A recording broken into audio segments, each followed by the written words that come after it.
샬롬, 오늘의 말씀지기 길기진 간사입니다. 우리는 예수님의 제자라는 말을 많이 합니다. 그런데 이 예수님의 제자라는 사람들은 어떤 사람들일까요? 예수님은 어떤 사람들을 부르셨고 또 왜 그들을 부르셨을까요? 오늘 말씀을 통해 같이 한번 살펴보겠습니다.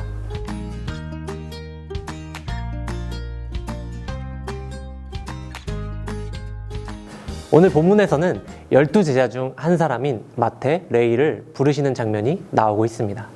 본문 2장 13절에 나와 있듯이 예수님께서는 지속적으로 가르치시는 일과 고치시는 일, 복음을 전파하시는 일, 이 세 가지 하나님께서 주신 사역에 집중하시는 모습을 보여주고 계십니다. 그 일을 하시던 중에 12제자 중 한 사람인 레위를 부르십니다. 그의 직업은 세리였습니다. 세리는 세금을 걷는 직업, 즉 세무직 공무원이었습니다.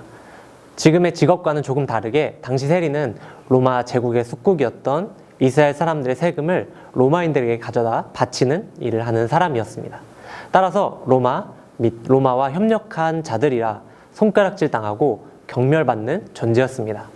또한 당시 과세제도는 부패가 심했기에 대부분의 세리들이 사람들에게 과도하게 세금을 걷어 자신의 주머니를 채우는 일이 비일비재했다고 합니다.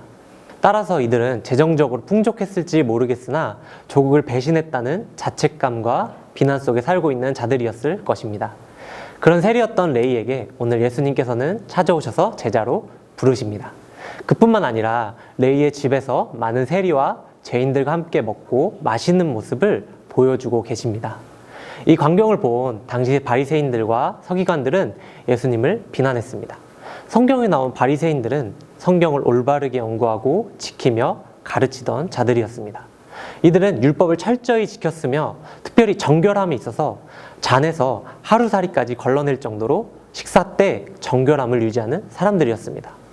그런 이들에게 율법을 어기는 세리 같은 죄인들과 식탁교제하는 예수님의 모습은 말도 안 되는 모습이었던 것입니다. 바리새인들은 이 모습을 보고 예수님을 비난했습니다. 그러자 예수님께서는 병든 자를 예로 들며 자신은 의인을 부르러 온 것이 아니라 죄인을 부르러 왔다고 대답하십니다. 오늘 본문에서 예수님께서는 건강한 자를 의인에, 병든 자를 죄인에 비유하십니다. 예수님의 사역 전반에 가르치심과 고치심, 그리고 전파하심의 중심에는 이러한 세리와 죄인과 같은 병든 자가 있었습니다. 바리새인들은 율법을 중요시 여기면서 율법 이면에 있는 율법의 더 중한 바, 이웃을 사랑하는 마음을 잃어버리고 그들을 무시하고 배척하게 되어버린 것입니다. 그러나 예수님께서는 병든 자, 죄인과 세리들, 무시받고 천대받는 자들을 찾아가 가르치시고 고치시고 복음을 전하시며 그들이 새 사람으로 변화되어 거룩한 삶을 살도록 도우셨습니다. 우리 주변을 돌아봅시다. 복음을 한 번도 들어보지 못했거나 들었지만 나는 필요 없다 이야기하는 자들 모두가 예수님께서 말씀하셨던 영적으로 병든 자들입니다. 십자가 사건을 통하여 율법을 완성하신 예수 그리스도를 따라 이들을 돌아보고 복음을 전하며 영적인 건강을 회복하도록 돕는 순종의 삶을 사는 우리가 되어야겠습니다. 또한 바리새인들이 율법을 중요하게 여겼던 이유는 죽은 자의 부활이 의로운 삶에 대한 보상이라고 생각했기 때문입니다. 그렇기에 목숨보다 율법을 최우선으로 지켰습니다. 그래서 하나님의 말씀을 온전히 지키는 자신들은 의인이며 죄인이 아니라는 착각에 빠져 살았습니다. 그러나 바울은 이야기합니다.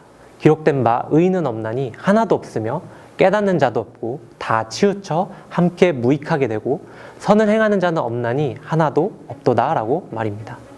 그리스도인으로 살아가는 우리도 영적으로 건강한 자라고 착각하지만 실제로는 영적으로 병든 자들이 될 수도 있음을 기억해야 합니다. 그리고 우리를 위해 모든 죄를 해결하신 예수 그리스도의 십자가를 기억하는 우리가 되어야겠습니다.